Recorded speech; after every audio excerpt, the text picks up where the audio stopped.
rowa kinirisi kinero bo nire taguna ya fe wa atinwa siwa omoleke man ma we rena ma kan we do zugiedo na le mari pon ene otemege a black we say you bono yene audio artist in those states so we say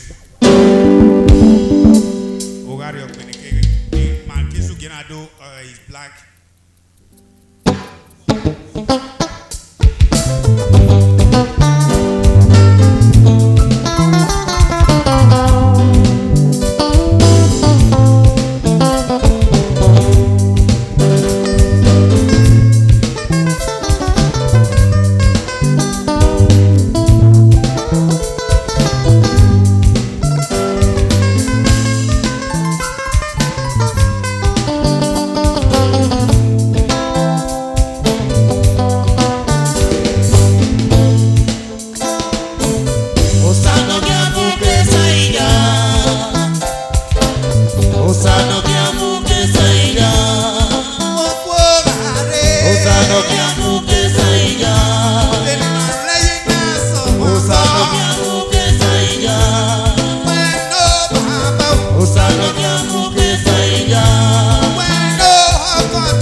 You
so de me no rame.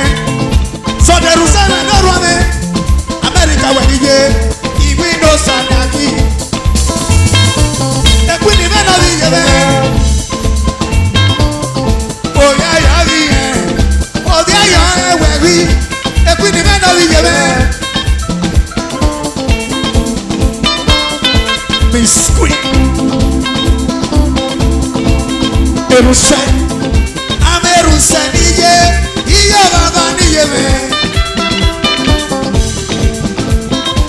Osa mokeza iyane, amokeza iyane o, iye me no die, iye da osa. America base.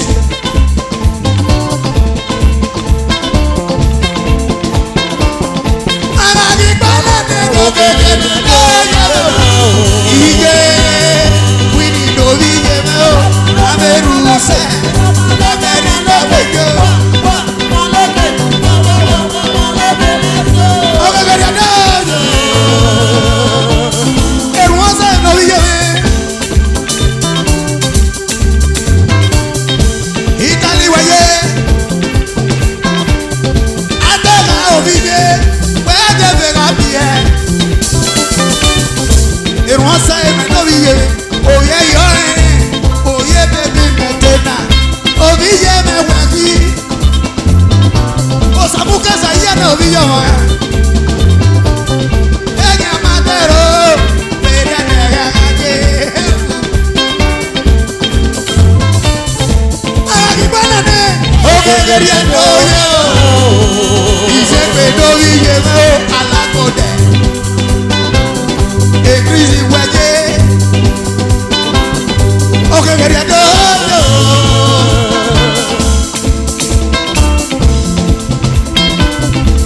Regina no me viye. Regina me no viye. Oh yeah yeah. Oh viye me wagi. Oh samuka saya no viye. Mama mi wana ne oge geriendo yo. Oh viye me. Oh gogo no viye.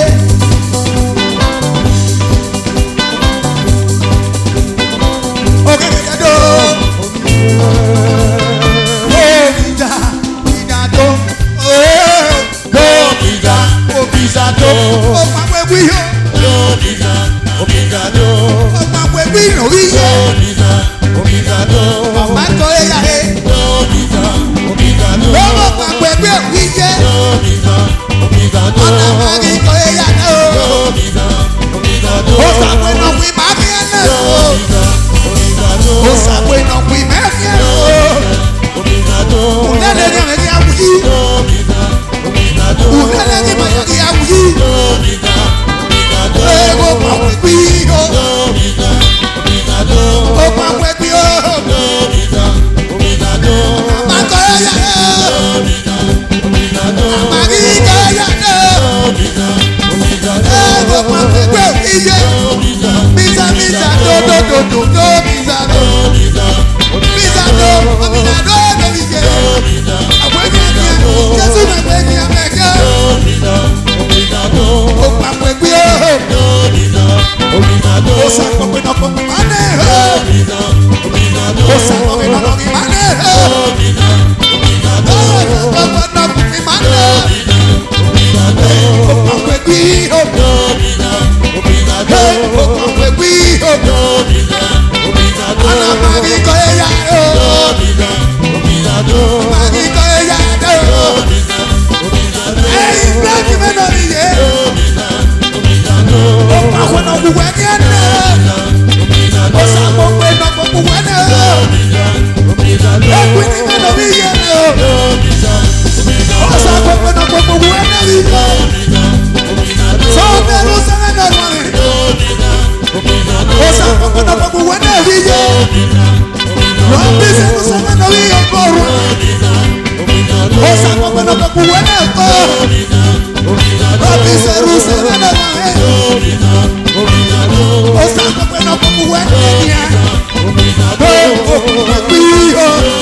As a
eleke nama o.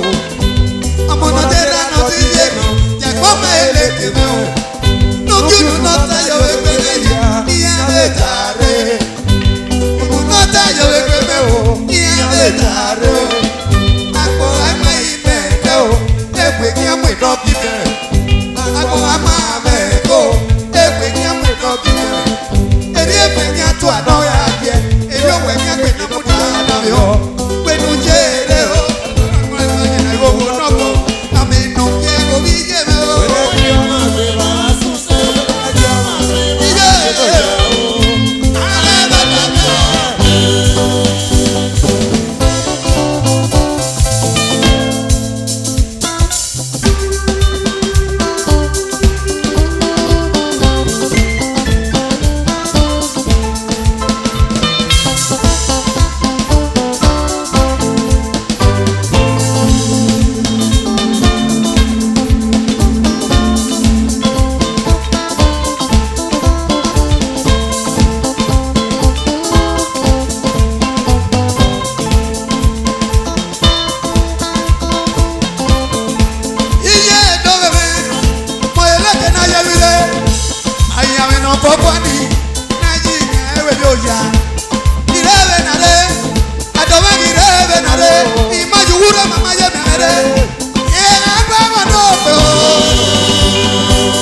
bojo, ibiore menikia.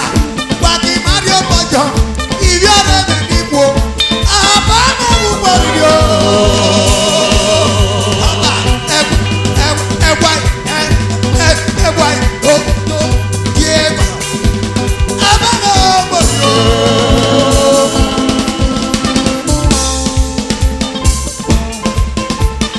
Hey, Ubaba me oriri ke.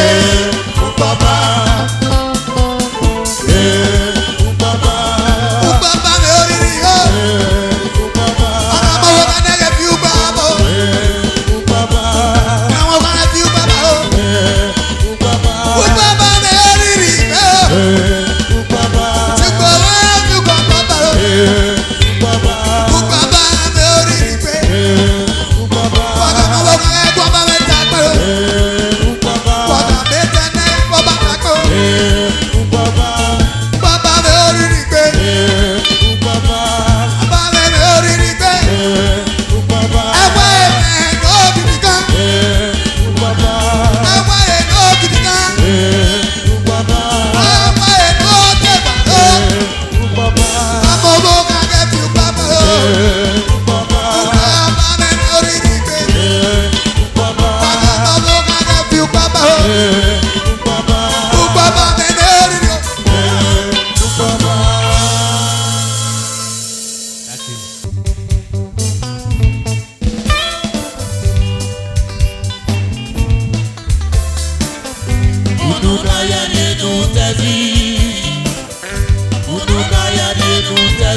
We are not so baba. We are not so salira. We are no tene go we be. Baba we are so begoto. We are no tene go we be.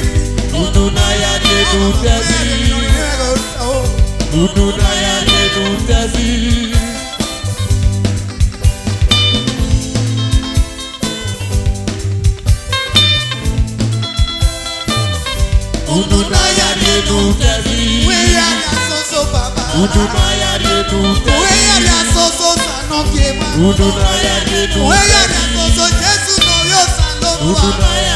We are no tene go we be. We are no tene go we be. Baba we are no tene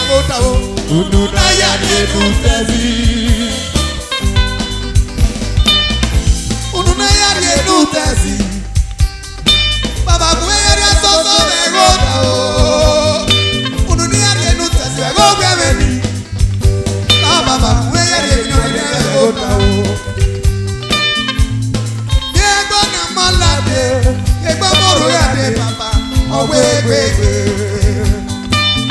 Unia na malade, Diego moro ya de papa. Owe gbegbe. Ibi ya lude, sane baba kekota meki ori ero.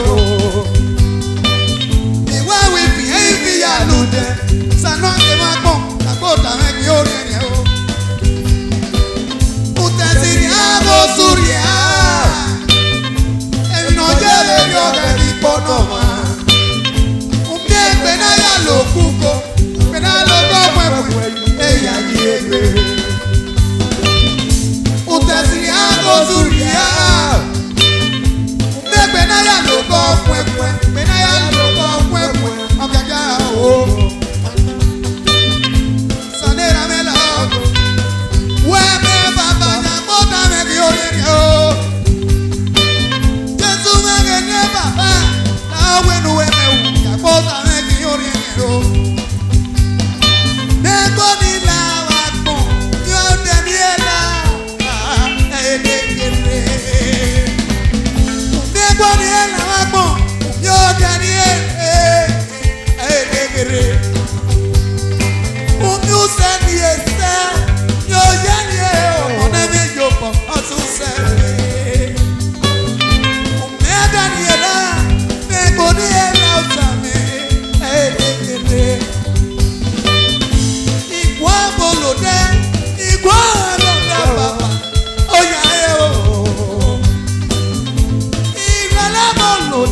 Uduna yari edu tebi. Uwe yari asosoro. Uduna yari edu tebi. Uwe yari asosoro. Uduna yari edu tebi.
black y me lo oye. A ver, algo mío más.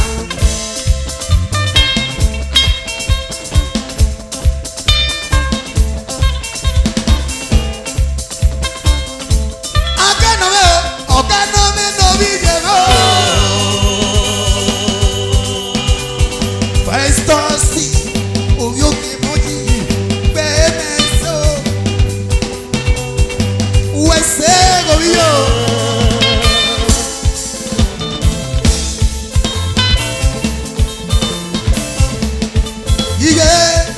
Un elemento villero, un elemento villero. Un elemento cabeza, ahora nunca me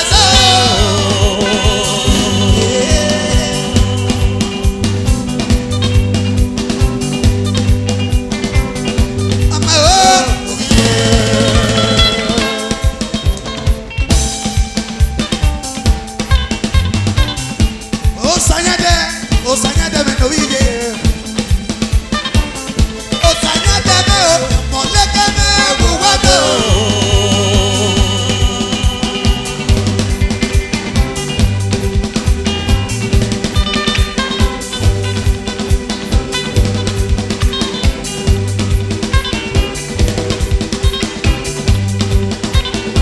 Apeba o oye. Aguwe komone. No God. Pastor David ne okonana. Awani buwedo, awani kakabako mwesese. Eisi namo, awani kwamuwe. Pastor David ne okonana. Eisi buwedo, awuwe wese. Oh same.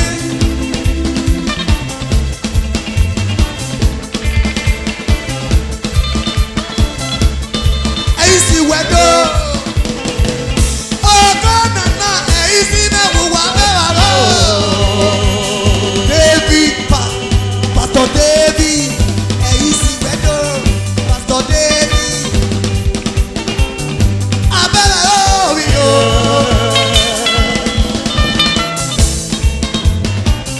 Yeah, come here, man. Oh, sana mako, mama inya DJ.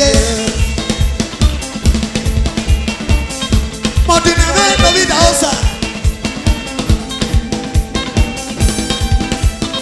General Overseer. New Jerusalem Temple. Mama ija ni jebe. Amalaka wuwado. Where's it? Where's it?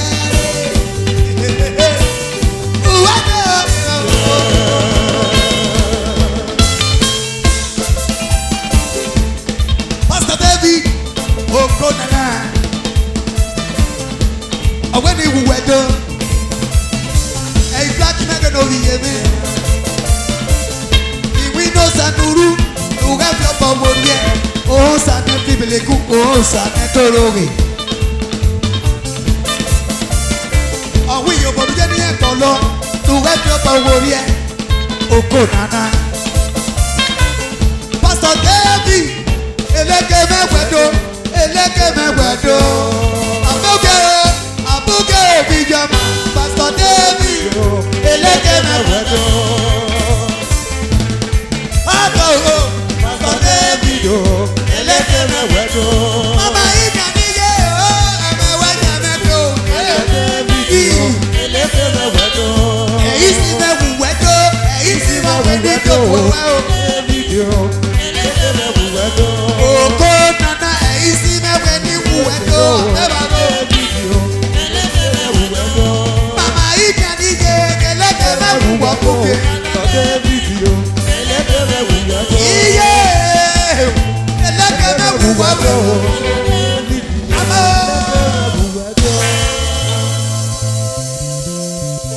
Thank you.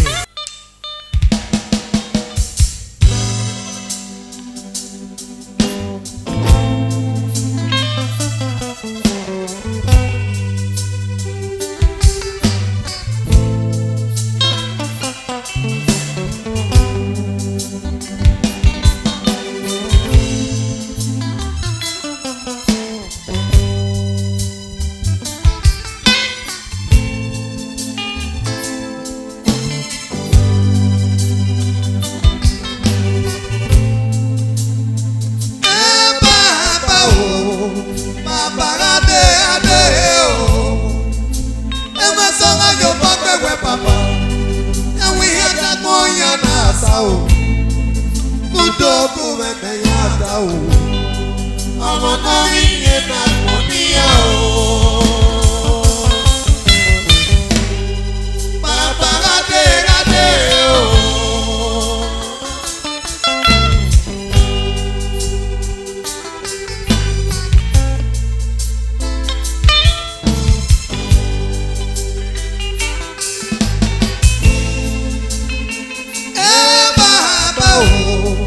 Bàbá adé o.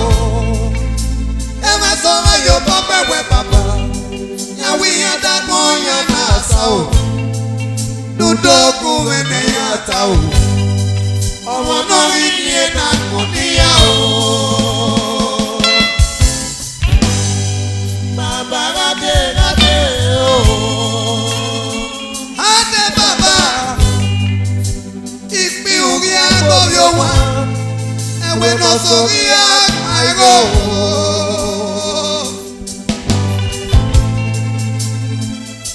Lọ́bọ̀ bọ́bọ̀ bàbá, yàwé àmàkì àpò,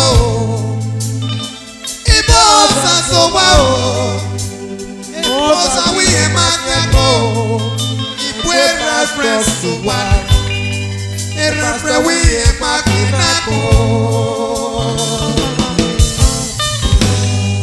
Bàbá adé o, yàwé àpè nọ̀rì ẹ̀kọ́. Yàgbé náà kẹ́kọ̀ọ́ dé, yàwé yàrá gbé ní, àmì ọ̀wà náà rí àdó ní o, èmi mẹ́rẹ̀ múlò o.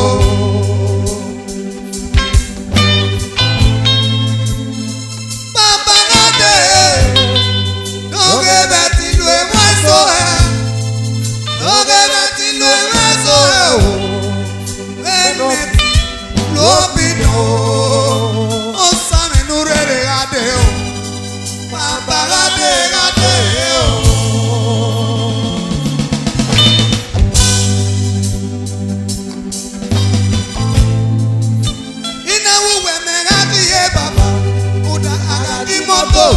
Besaplero, ebe na ya do enta merisiti na mo, uda ede lo lágbára re o, ebe na o suwe o. Papa ade o.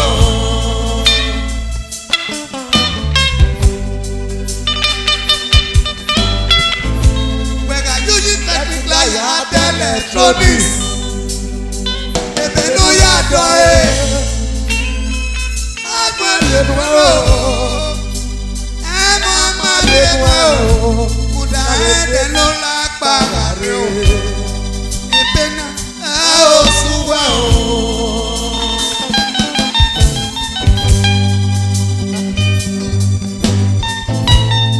E baba gari ne o se me. Pero ella te naco, uke gani oguri le pegagia. Agame baba we riore. Agame baba wo pe yare boko. Agame baba ge ta me kuwe. Ikunu wa yo luko. Elelebe o, ẹ̀ka mi bàbá wo fẹ́ yára boko, ẹ̀ka mi bàbá wẹ̀rí o, ẹ̀ka mi bàbá wẹ̀rẹ̀ lórí ọ̀rẹ́. Ẹ bàbá rẹ̀ rí yé bravo, ọ̀sálọ́pàá mẹ́rin oko dẹ̀rọ̀ pọ̀. Efe no ya da gbori eke baba o, ae baba o, umije, yeke baba o, ebe ninu ega gbọ, yeke baba o, ọsẹ ni gbèsò nàgí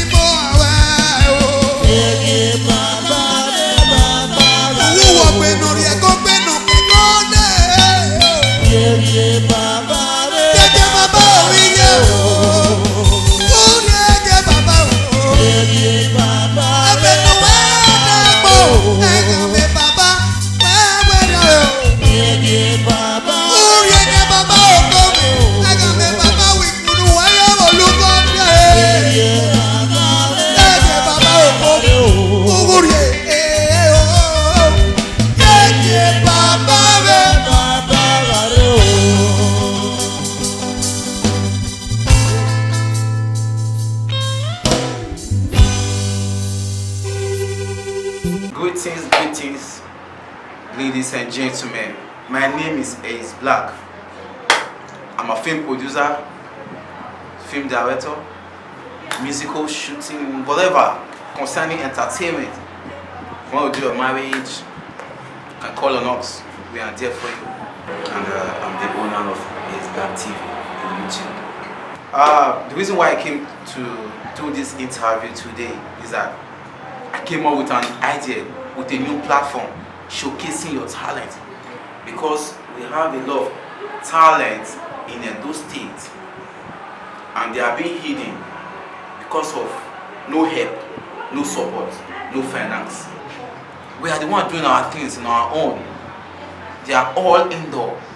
So I came up with this idea showcasing your talent for our people in that sphere, for them to know that we have a lot of talent in there, in Edo State, for them to know that we have raw talent. So I decided to come up with this new platform, showcase your talent. And I bring out people, some young artists to come and perform. And when they perform, I pay the instrumentalist, I pay the engineer who came to record the sound, so that you will hear good sound and feel the good music. And the issue is this platform involves money, and the issue involves money because whatever artist that came to perform, I paid the instrumentalist, I paid the engineer for the sound. Me alone cannot do this. That's why I'm calling the general public, lover of music, my Edo people, please, we need your support, we need your help, we need your promo. Because I know with this, Edo music is going far. Please, you cannot support financially. When you see the job, please, you can also share the job. We just started this thing in Benin now. From Benin, we can still go to Ishan. From Isan, we go to Auchi. Just like that. The platform is for Edo State artists. Please, you will see my account number on your screen. Please. Nothing is too big, nothing is too small. Please support this project, support this platform. And if you want to do advert for your business, you want to do advert in whatever you do, in your activities, like you want to do birthday, you want to do the advert, you want the artist to use you to sing on the platform, call on us. My number is on the screen. Call on us, write me on WhatsApp.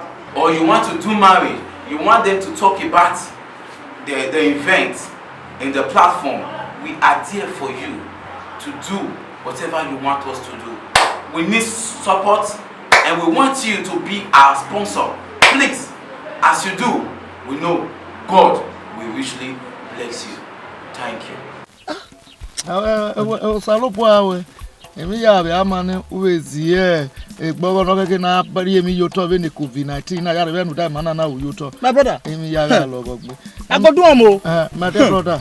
Ya we me ho ya we kube sun ne ya. Ke usa we se iwani wa ke oga wa fere. Oho la mi we worry kuba ido ba we wa. Eya. De manu we. Ana okuse. Iyan no anu igo iyan no. E boy na amana boss ese yen na ya do versi ga bi yan unan e yo pe COVID-19 ga re dokuno o ke COVID-19 wo mi eri ogo ori o ke ime mi a ko sa ba so mo mu dia wa we o dada e de de ba bo na gbe o wa ba bu e o ni ba gbe ku e ga bi ima jo won ri be de de na me we mo de ba bo na gbe e ba de mo o we coronavirus ida ya bugo ya wo kawo okay o ibuja ikado pina bu be ma o maka ame wado ame da wa agbibe gbo wo kabe e je wo kabe ame gbiya egbe ame gbiya idu ame gbiya e mesija ame gbe no gbo so di bete e bi ti ma bugo be iya wo gba be eyi ya to tayi emi ti ma mu ro me o ya gbo mo lare gbe lo wa ko genu gbe na gi ma ne kakos ma re o ma ne kakos ugbe awe pe mi ro ma ka mi ma ko gbe ameni ma gbo ese data me ni lewe olowo kan olegbe we a o wa na ma na na mwe canopy no ma ma. Who say? O me severi o. Iya. When I give mana the campus women. Ni rewo na abeja wewe no on rental service yaso canopy business na we do. Amege pon wa. Amege pon wa. Wo no mo me. We wa fie. Iye to bu ye mu amese. Akpopo. Egbe na we ta lele o adu we do. Ya waro. We na wa se wa ni. De lu gwa lo yi. Ni kere no a, no kwa no a. Oyi mo pa de gbi wo na wa fi. Oje ke mo wa ri e ugbo no pa wo. Na ye bo to ezi na that tent. Boje. My country people from Edo State, from Nigeria and all over the world. The best place where they rent better canopy, where rain not go beat you if rain dey fall. Original one, you know say original they pass original. Now table they look for, I've been a drum. For your event planner, renters, we plan that your party for you. If this serve, if na 100, 200 people you want invite, they go serve the food. Home delivery, they do. Party delivery, they do. If na music you need, renters get her. If na MC you need, renters get her. Anything where you need, where concern your party, renters get her. No forget her more. Make una waka go on rental service. We dey number 21, second circular road, before Sapler Road junction. Now there you go see her. It's right hand there on rental service. Now the best canopy service be that one for Edo State, Nigeria. Where would they go?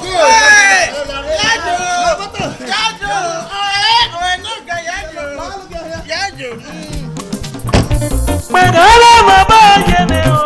Èjì ayé o.